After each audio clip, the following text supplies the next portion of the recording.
Well, hi. I wanted to give you a special invitation to our Ash Wednesday service, which is on March 5th at 6:30 in the evening.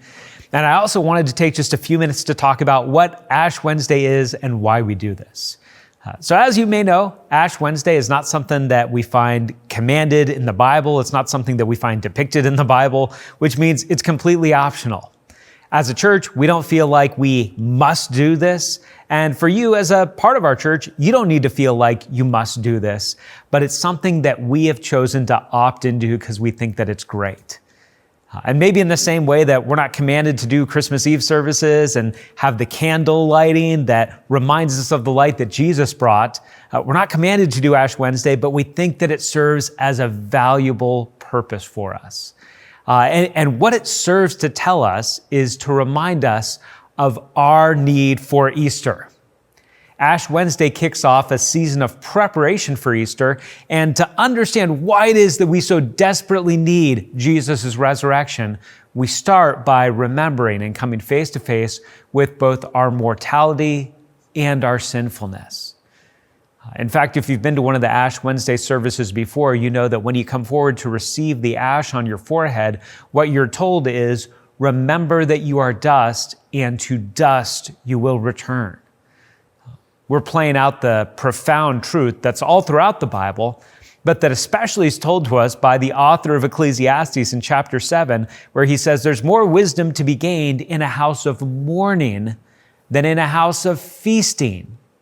When you come face to face with the reality of death, with your own death, you have an opportunity to gain wisdom and perspective, and also to remember your deep need for what Jesus did when he died for all of our sins on the cross and when he was raised from the dead. It's a meaningful and beautiful time, and it's also a time that kicks off a season that's called Lent. Now, Lent, once again, totally optional. You're not commanded to do it. But one of the great things about Lent is that even though we're not commanded to practice a season called Lent, the 40 days leading up to Easter, we are told by Jesus that his disciples will fast.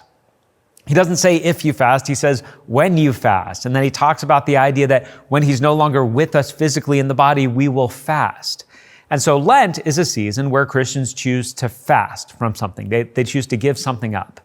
Now here's what Lent is not. Lent is not where you decide, you know what, I'm going to give up swearing, or I'm going to give up gossip, or I'm going to give up pornography. Those are battles we are always facing. That's not just something where we say, well, for 40 days, I'll set aside this clear sin. Instead, fasting is when you set aside something that is a good gift from God, but you set it aside because, number one, you want to not be distracted by the gift from the giver.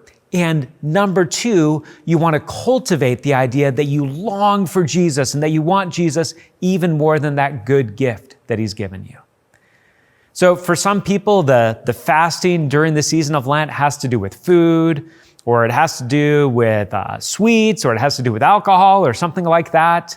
Other times it has to do with giving up social media for that time, or not watching anything on Netflix, or giving up coffee, or any of those things. It's talking about a good gift that we thank God for, but that we give up because we don't want it to distract us, and we want to say to Jesus, I want you even more. I'm desperate for you even more than I'm desperate for coffee, or for chocolate, or for alcohol, or for Netflix, or for YouTube, or for anything like that. I am more desperate for you.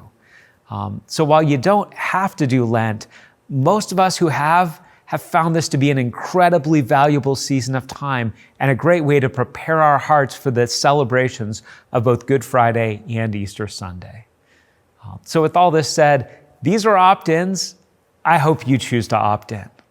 I hope that you not only choose to celebrate and observe the season of Lent as a preparation for your heart, I also hope that you come to our Ash Wednesday service at 6:30 on March 5th. And as some of you know, if you're not able to make it to that evening service, we are going to have a 10 a.m. option for an Ash Wednesday service. It's going to be more simple and it's going to be more stripped down, but it's still going to be a meaningful time observing the reality of how badly we need the resurrection of Jesus because of our sin and because of our mortality. So really hope you choose to join us for Ash Wednesday on March 5th.